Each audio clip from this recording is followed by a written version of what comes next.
کائنات کی سب سے بڑی سیر الاسرا والمعراج، یعنی 7 آسمانوں کی سیر، بیت اللہ سے بیت المقدس تک کی سیر، بیت المقدس سے بیت المعمور کی سیر، فکان قاب قوسین او ادنی۔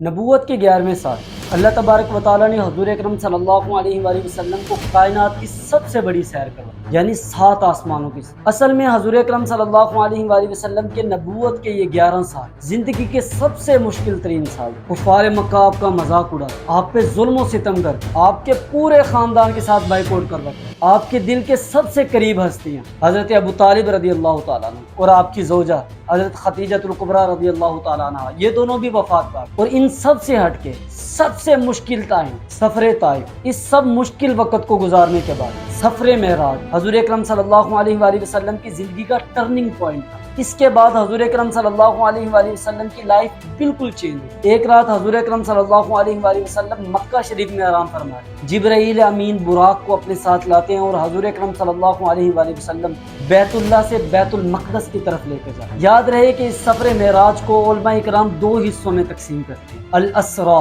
یعنی بیت اللہ سے بیت المقدس تک کی سیر، اور والمعراج بیت المقدس سے بیت المعمور بلکہ لوح محفوظ بلکہ سدرۃ المنتہا کی سیر۔ حضور اکرم صلی اللہ علیہ وآلہ وسلم کو بیت اللہ سے بیت المقدس کی طرف لایا گیا۔ بیت المقدس کے اندر 1,24,000 پیغمبر حضور اکرم صلی اللہ علیہ وآلہ وسلم کا انتظار کر رہے ہیں۔ حضور اکرم صلی اللہ علیہ وآلہ وسلم نے تمام انبیاء اکرام کو وہاں پہ نماز پڑھائی۔ حضور اکرم صلی اللہ علیہ وآلہ وسلم پہلے آسمان کی طرف روانہ ہوئے۔ پہلے آسمان پر آپ کی ملاقات حضرت آدم علیہ السلام سے ہوئی۔ حضرت آدم علیہ السلام کائنات کے سب سے پہلے انسان، اور اللہ تبارک و تعالیٰ نے حضرت آدم علیہ السلام کو فرشتوں پر بھی فضیلت بخشی۔ اللہ تبارک و تعالیٰ نے قرآن مجید کے اندر حضرت آدم علیہ السلام کا 25 مرتبہ ذکر کیا۔ حضور اکرم صلی اللہ علیہ وآلہ وسلم نے آپ کو سلام کی اور آپ نے سلام کا جواب دیا۔ حضور دوسرے آسمان کی طرف بڑھے۔ دوسرے آسمان پر حضور اکرم صلی اللہ علیہ وآلہ وسلم کی ملاقات حضرت یحییٰ علیہ السلام اور حضرت عیسیٰ علیہ السلام سے ہوئی۔ حضرت یحییٰ علیہ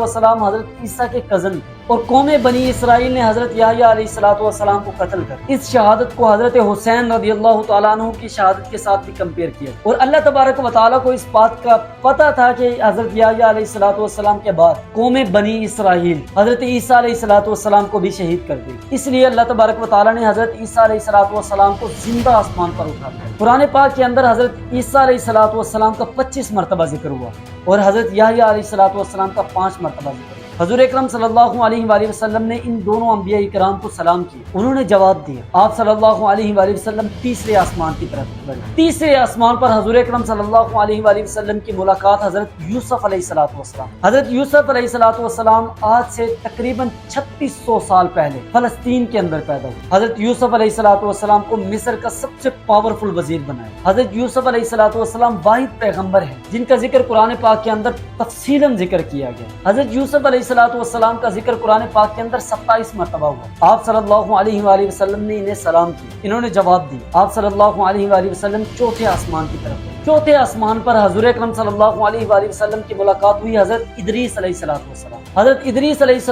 السلام کو ابتدائی انسانوں میں سے مانا جاتا ہے۔ حضرت آدم علیہ السلام کے بعد حضرت شیش علیہ السلام، اور حضرت شیش علیہ السلام کے بعد تیسرے پیغمبر حضرت ادریس علیہ السلام، اور حضرت ادریس علیہ السلام کو دنیا کا سب سے پہلا سائنٹسٹ بھی مانا جاتا ہے، کیونکہ اس دنیا کے اندر سب سے پہلے قلم کا استعمال حضرت ادریس علیہ السلام نے کیا، اور انہوں نے آسمان کے اوپر ستاروں کی موومنٹ کو سمجھ کر دنیا میں انسانوں کی زندگی کو آسان بنایا۔ حضرت ادریس علیہ السلام کا قرآن پاک کے اندر 2 مرتبہ ذکر ہوا۔ حضور اکرم صلی اللہ علیہ وآلہ وسلم نے حضرت ادریس علیہ السلام کو سلام، آپ نے سلام کا جواب بھی دیا۔ اس کے بعد حضور اکرم صلی اللہ علیہ وآلہ وسلم 5ویں آسمان کی طرف گئے۔ 5ویں آسمان پہ حضور اکرم صلی اللہ علیہ وآلہ وسلم کی ملاقات ہوئی حضرت ہارون علیہ السلام۔ حضرت ہارون علیہ السلام حضرت موسیٰ علیہ السلام کے بھائی، اور حضرت موسیٰ علیہ السلام کی دعا کی وجہ سے اللہ تبارک و تعالیٰ نے حضرت ہارون علیہ السلام کو نبوت بخشی۔ اور حضرت موسیٰ نے یہ دعا صرف اس لیے نہیں کی کہ حضرت ہارون علیہ السلام آپ کے بھائی تھے، بلکہ حضرت ہارون علیہ السلام بنی اسرائیل کے سب سے بڑے اسکالر، اور بنی اسرائیل کو حضرت ہارون علیہ السلام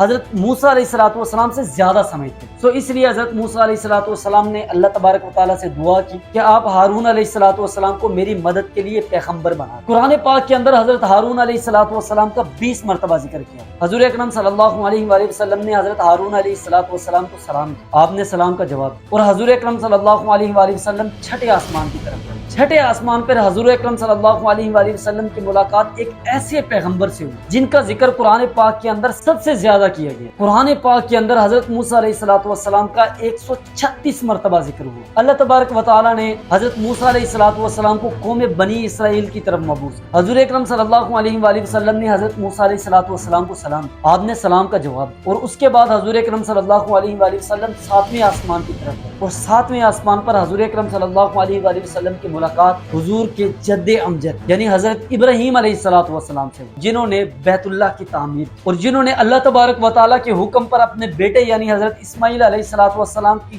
گردن پر چھری رکھے، اور انہی کی سنت کو یعنی سنت ابراہیمی کو فالو کرتے ہوئے آج ہر سال عید الاضحیٰ کے دن لاکھوں نہیں بلکہ کروڑوں جانوروں کو ذبح کرتے ہوئے حضرت ابراہیم علیہ السلام کی سنت کو ادا کرتے۔ حضور اکرم صلی اللہ علیہ وآلہ وسلم نے حضرت ابراہیم علیہ السلام کو سلام دیا، آپ نے سلام کا جواب دیا۔ حضور اکرم صلی اللہ علیہ وآلہ وسلم 7ویں آسمان سے آگے بڑھے، اور وہاں پہ حضور اکرم صلی اللہ علیہ وآلہ وسلم کو بیت المعمور کی زیارت کروائی۔ بیت المعمور ایک ایسا مقام ہے 70,000 فرشتے ڈیلی دیدار کرنے آتے۔ بیت المعمور یعنی سدرۃ المنتہا یہ انتہا تھی، اس سے آگے جبرائیل علیہ السلام کا سفر ختم ہوا، اور یہاں سے آگے حضور اکرم صلی اللہ علیہ وآلہ وسلم اکیلے گئے، اور آگے حضور اکرم صلی اللہ علیہ وآلہ وسلم کی ملاقات اس کائنات کے مالک اور اس کائنات کے خالق سے ہوئی یعنی اللہ تبارک و تعالیٰ سے۔ صحابہ اکرام نے حضور اکرم صلی اللہ علیہ وآلہ وسلم سے عرض کی کہ یا رسول اللہ کیا آپ نے اللہ تبارک و تعالیٰ کو دیکھا؟ حضور اکرم صلی اللہ علیہ وآلہ وسلم نے ارشاد فرمایا کہ میں اللہ کو کیسے دیکھوں؟ وہاں پہ نور تھا، نور کا ایک پردہ تھا، اور یہی وہ مقام تھا جہاں اللہ تبارک و تعالیٰ نے مسلمانوں کے لیے ایک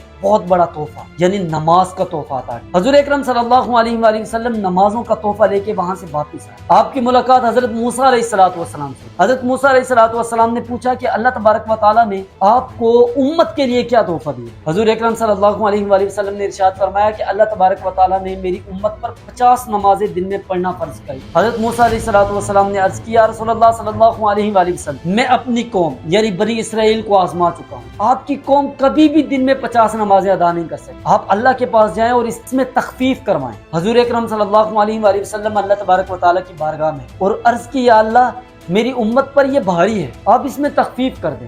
اللہ تبارک و تعالیٰ نے 5 نمازیں کم کی اور حضور واپس تشریف لائے۔ حضرت موسیٰ علیہ السلام کے پوچھنے پر بتایا گیا کہ اب 45 نمازیں باقی رہ گئی، اور حضرت موسیٰ نے عرض کی یا رسول اللہ یہ بھی زیادہ ہے۔ کچھ دیر یہ آنا جانا لگا رہا، حضور اللہ کے پاس جاتے، نمازیں کم کروا کے واپس آتے، اور حضرت موسیٰ دوبارہ اللہ کے پاس آپ صلی اللہ علیہ وآلہ وسلم کو بھیجتے، اور ہر چکر پر 5 نمازیں کم ہوتی، اور آخری جو چکر تھا اللہ تبارک و تعالیٰ کے پاس حضور اکرم صلی اللہ علیہ وآلہ وسلم تشریف لے، اور اللہ تبارک و تعالیٰ نے ارشاد فرمایا کہ اب آپ کی امت پر 5 نمازیں فرض ہیں، اور حضور اکرم صلی اللہ علیہ وآلہ وسلم یہ نمازوں کا تحفہ لے کے واپس تشریف۔ حضرت موسیٰ علیہ السلام نے عرض کی یا رسول اللہ یہ بھی زیادہ ہے، آپ انہیں بھی جا کے کم کروائیں، لیکن حضور اکرم صلی اللہ علیہ وآلہ وسلم نے ارشاد فرمایا کہ میں اس پہ راضی ہوں، اور اب دوبارہ اللہ کے پاس جاتے ہوئے مجھے حیا آتا ہے۔ حضور اکرم صلی اللہ علیہ وآلہ وسلم براق پر بیٹھ کر بیت المقدس کی طرف روانہ ہوئے، اور بیت المقدس سے دوبارہ بیت اللہ کی طرف روانہ ہوئے، اور بیت اللہ کی طرف جاتے ہوئے حضور اکرم صلی اللہ علیہ وآلہ وسلم نے راستے کے اندر ایک قافلہ دیکھا جس کا اونٹ گم ہو گیا، اور اللہ تبارک و تعالیٰ نے اس سفر کے اندر حضور اکرم صلی اللہ علیہ وآلہ وسلم کو بہت ساری چیزیں دی۔ حضور اکرم صلی اللہ علیہ وآلہ وسلم جب مکہ کے اندر پہنچے تو رات کا ٹائم تھا اور تمام مکہ والے سو رہے تھے، یعنی کہ یہ پورا سفر رات کے کچھ ہی حصے میں ہوا۔ اور یہ کیسے ممکن؟ اصل میں حضور اکرم صلی اللہ علیہ وآلہ وسلم بیت اللہ سے براق پر سوار ہو کر بیت المقدس کی طرف گیا اور وہاں سے بیت المعمور کی طرف۔ اصل میں براق برق سے نکلا ہے اور برق کہتے ہیں بجلی کو، شاید اس سواری کا نام براق بھی اس کی لائٹننگ سپیڈ کی وجہ سے رکھا گیا۔ اور حضور اکرم صلی اللہ علیہ وآلہ وسلم نے ارشاد فرمایا کہ جس سواری پر میں اس سفر معراج پر گیا اس کی سپیڈ کا عالم یہ تھا کہ جہاں نظر پڑتی تھی وہاں براق کا قدم تھا۔ اور آج کے سائنٹسٹ اس بات کو مانتے ہیں کہ اگر کوئی بندہ لائٹ کی سپیڈ سے ٹریول کرتا ہے تو وہ اس دنیا کے ٹائم سے نکل جاتا ہے۔ اب یہ جو واقعہ تھا، واقعہ معراج، یہ ایک ایسا واقعہ تھا کہ جس کو آج کے لوگ بھی بڑی مشکل سے تسلیم کرتے ہیں۔ اس دور کے اندر لوگوں کے لیے یہ ناممکن تھا، اور حضور اکرم صلی اللہ علیہ وآلہ وسلم کو اس بات کا اندازہ تھا کہ اگر میں لوگوں کو اس بات کے بارے میں بتاؤں گا تو لوگ میرا مذاق اڑائیں گے۔ اس کے باوجود اگلے دن صبح حضور اکرم صلی اللہ علیہ وآلہ وسلم نے تمام کفار کو جمع کر کے یہ پوری سٹوری سنا دی کہ اللہ تبارک و تعالیٰ نے مجھے بیت اللہ سے بیت المقدس اور وہاں سے بیت المعمور تک کی سیر کی۔ کسی نے بھی آپ کی بات کا یقین نہیں کیا، ایون کہ جس گھر کے اندر حضور اکرم صلی اللہ علیہ وآلہ وسلم رہ رہے تھے، مطعم بن عدی نامی شخص نے بھی اس بات کو ماننے سے انکار کر دیا۔ جب حضرت ابو بکر صدیق رضی اللہ تعالیٰ عنہ کو اس بات کی خبر ملی اور آپ نے بغیر سوچے سمجھے اس بات کی تصدیق کی اور کہا کہ اگر حضور اکرم صلی اللہ علیہ وآلہ وسلم نے ارشاد فرمایا کہ میں نے یہ سیر کی ہے تو کی ہے۔